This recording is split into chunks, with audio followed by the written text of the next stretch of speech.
Try them. 3 minutes. Number 1. The tanner. In the Middle Ages, leather tanning was a wondrous world, where patient artisans transformed rough animal hides into shoes, armor, or saddles, essential items for medieval life. The journey began at the slaughterhouse, where bloodied raw hides were collected, cleaned in rivers or wells, and prepared for a transformation filled with unforgettable odors. Take a picture. It'll last longer. The tanning process was an art of turning raw hides into durable, waterproof, rot-resistant leather that could last for centuries. First, hides were soaked in urine, a popular fragrance of the time, rich in ammonia. This created a mildly alkaline environment to break down the bonds between hide and fur.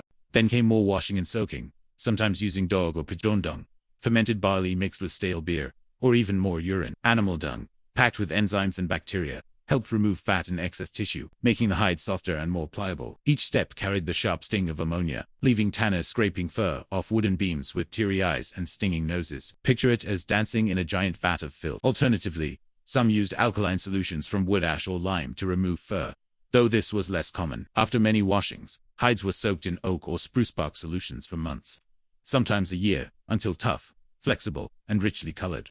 The better the hide, the finer the final product. Finally, the tanner trimmed the excess before delivery. Life as a tanner, however, was far from glamorous.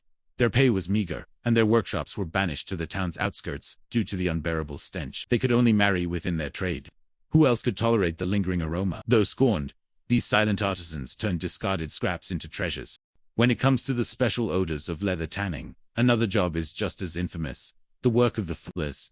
Picture a medieval world where scented fabric softener was rarer and more precious than gold. In those days, fullers, or cloth washers, were fearless heroes, armed not with weapons, but with wooden tubs, plunging into a stinky symphony to transform coarse wool into smooth, glossy cloth. Picture this: fullers stomped wool for hours in vats of old human urine. Yep, you heard that right. This reeking natural fragrance was loaded with ammonia, the secret weapon that softened fibers, smoothed cloth, and made wool shine like a noble woman's smile.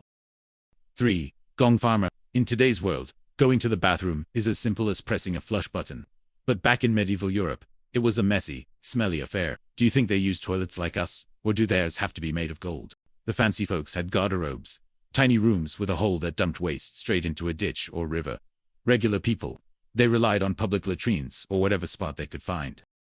With no toilets or sewer systems, folks had to get creative to keep cities from drowning in filth and disease. Enter the gong farmers, the unsung heroes of the night, who tackled the dirtiest job around: cleaning up human waste. Building and maintaining waste pits was crucial to prevent outbreaks of disease. A well-built pit might take a year to fill, but most needed cleaning several times annually. Gong farmers worked the night shift, from 9 p.m. to 5 a.m., scooping waste from smelly pits into buckets and hauling it out of town, out of sight and out of nose. The waste was either dumped into larger pits outside the city or sold as fertilizer to farmers, turning filth into a resource that fed agriculture. Gong farmers earned a week's wages in one night, but paid a steep price, being despised by society. However, under dim torchlight, they faced deadly risks: toxic methane, disease, or sudden death, like Richard the Raper, who died in a cesspit in 1325.